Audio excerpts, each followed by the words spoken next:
Hai Story Lovers, selamat datang di channel Amasto. Kali ini saya akan membagikan sebuah kisah yang melegenda di Meksiko berjudul Popocatépetl dan Iztaccíhuatl. Popocatépetl adalah gunung berapi aktif yang merupakan gunung tertinggi kedua di Meksiko. Namun siapa menyangka di balik gunung berapi yang sangat aktif itu terdapat kisah cinta yang melegenda di Meksiko. Begini ceritanya.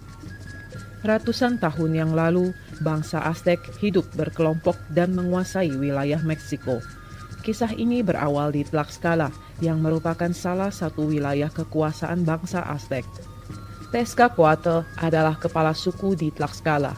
Ia memiliki seorang putri yang cantik bernama Iztaccíhuatl. Ketika sang putri tumbuh dewasa, banyak pria yang jatuh hati dan ingin melamarnya. Kecantikannya bahkan terdengar sampai di luar wilayah Tlaxcala, sehingga ada pula yang datang dari wilayah lain untuk melamar sang putri. Namun Iztaccíhuatl selalu menolak karena ia telah jatuh hati pada orang lain.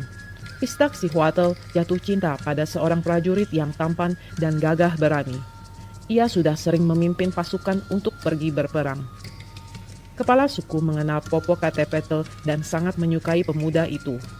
Oleh karena itu, ia sangat senang ketika mengetahui perasaan putrinya dan setuju jika Iztaccíhuatl menikah dengan Popocatépetl. Ternyata Popocatépetl juga memiliki perasaan yang sama pada sang putri. Setelah ia tahu bahwa Iztaccíhuatl juga menaruh hati padanya, ia memberanikan diri untuk melamarnya. Kepala suku menerima lamaran Popocatépetl, tetapi ia mengajukan sebuah permintaan yang harus dipenuhi untuk menguji keteguhan hatinya. Kepala suku meminta Popocatépetl memimpin pasukan untuk berperang di Oaxaca. Ia berjanji akan menikahkan putrinya dengan Popocatépetl setelah Popocatépetl pulang membawa kemenangan. Popocatépetl menghormati perintah kepala suku. Ia merasa yakin ia akan sanggup memenangkan peperangan itu dan kembali dengan membawa kemenangan. Ia pun segera menyiapkan pasukannya dan berangkat ke Oaxaca. Sementara itu sebenarnya Iztaccíhuatl tidak setuju dengan tugas yang diberikan ayahnya kepada Popocatépetl. Ia khawatir akan keselamatan pujaan hatinya. Sesampainya di Oaxaca, Popocatépetl bertemu dengan Xinantécatl yang adalah pemimpin pasukan yang telah berangkat sebelumnya. Xinantécatl bersifat angkuh. Ia merasa tidak memerlukan bantuan siapapun untuk memenangkan perang ini. Ia merupakan salah satu pria yang pernah melamar Iztaccíhuatl namun ditolak. Pada suatu malam, seorang prajurit bernama Yaotl memberitahu Xinantécatl bahwa Popocatépetl telah melamar Iztaccíhuatl dan lamarannya diterima. Mendengar kabar itu, ia merasa iri dan merasa tidak rela pujaan hatinya menikah dengan Popocatépetl.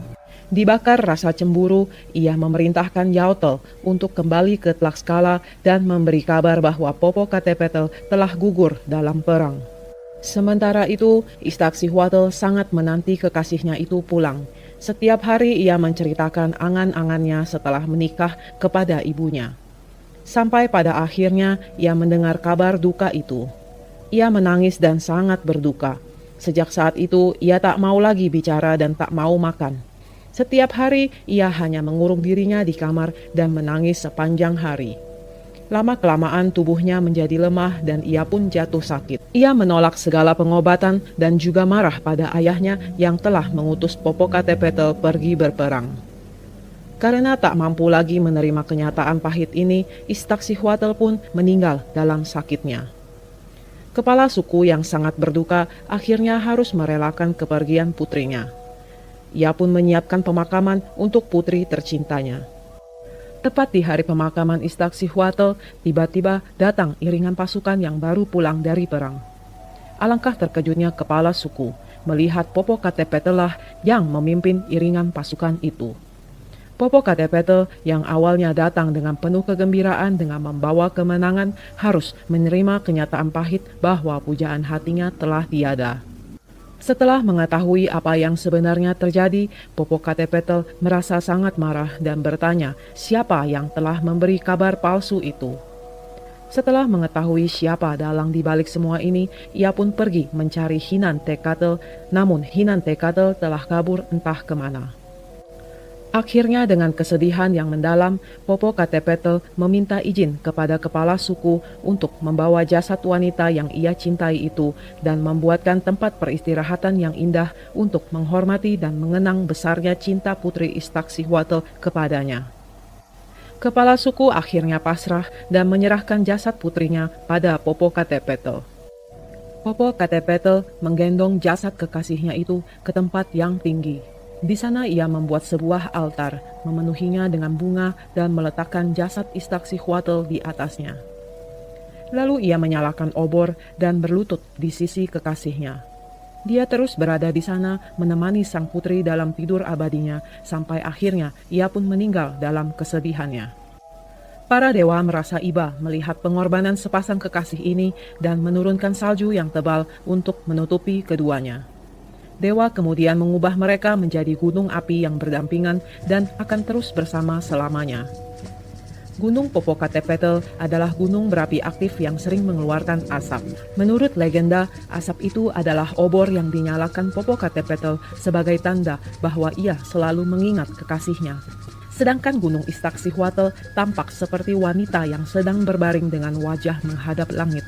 Oleh karena itu, orang-orang menyebutnya La Mujer Dormida, yang berarti wanita yang sedang tidur. Lalu bagaimana dengan nasib Hinantekatl yang telah memberi kabar palsu? Setelah mendengar kabar kematian sang putri, ia menyesali perbuatannya dan pergi mengasingkan diri.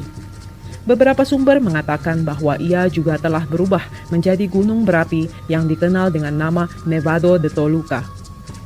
Gunung itu terletak di wilayah lain dengan posisi seolah-olah sedang menyaksikan Popocatépetl dan Istaksihwatl. Sekian cerita Amasto kali ini. Terima kasih telah menyaksikan dan sampai jumpa di kisah selanjutnya.